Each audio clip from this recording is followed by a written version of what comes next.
2019 was the 10th anniversary year for OM's largest ship, Logoshop. 1 million people were drawn to this unique vessel as we continued to make our way around South America, ending up in the Caribbean. Calling in 16 port cities in 6 countries, we were privileged to share knowledge, help, and hope with those from all walks of life, in partnership with various organizations.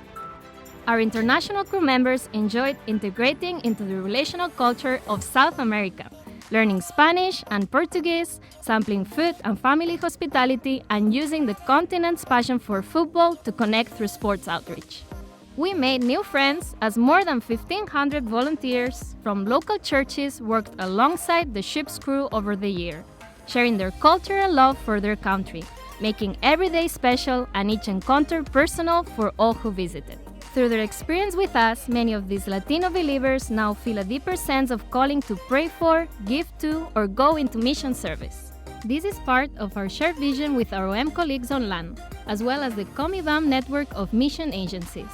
The initiative to raise up 2,000 global workers from Latin America has met with an overwhelming response.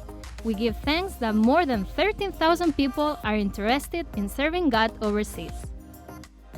So this is just the power of working together. So I think that's the beauty of the work that we have seen through the ship's visit, just uniting and working in collaboration to reach those that have never heard about Jesus. Each year, as our vessel undergoes annual maintenance, non-technical crew members have the opportunity to join a different ministry project. In 2019, we pioneered placements to communities least reached by the gospel in Europe and Asia.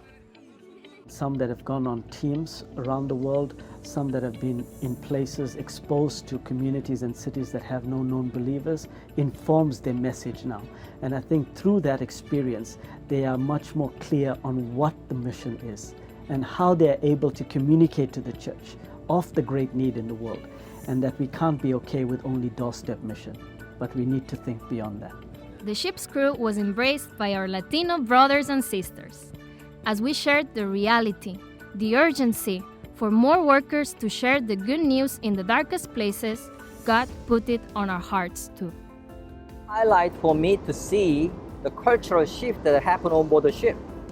That as we mobilize our local churches and Christians into missions, our crew and staff are excited about the opportunities that we have among the least reached, and they want to join in mission after their time on board the ship. Each day, we have seen God at work as lives are touched through interaction with the ship and her crew. In Punta Arenas, Chile, near to where our first vessel, Logos, ran aground in 1988, we were amazed to realize the legacy of such an event.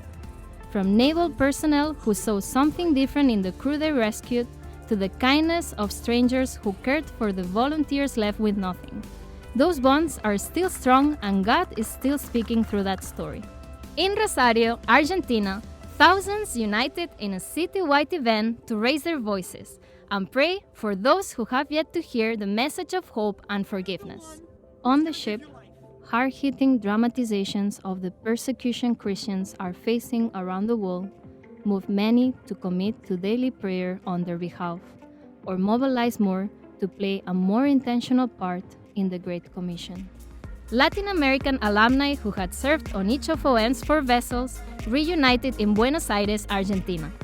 They were encouraged to see the ship ministry today and were an example to our current crew of how a season in mission can shape lives and lead to further ministry involvement.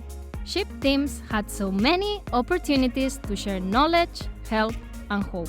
From remote river-dwelling communities to inner-city homeless outreaches, dental clinics, school visits, building projects, and even a surfing ministry. We met people where they are and saw God at work in special ways. Logoshop's book fair was bustling as people were eager to take home the Spanish and Portuguese literature we brought to the region. Close to 950,000 books were sold, more than 400,000 of them on Christian topics. Almost 70,000 Bibles were bought and 375,000 portions of free gospel literature and New Testaments were given to the people we encountered. As we depart from this continent, we give thanks for the work God is continuing to do in each of the ports we visited.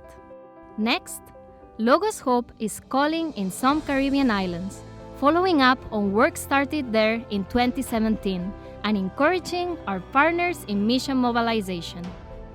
As we prepare to cross the Atlantic for a landmark return to Europe after 10 years, we are excited to collaborate for even greater impact. The Logo스호프 visit is going to be a significant catalyst to draw people together, to work together in order to accomplish something far more significant than they could do as an individual church, as an individual denomination, or even a mission agency.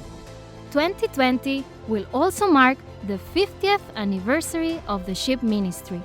We praise God for His faithfulness and thank you for your partnership.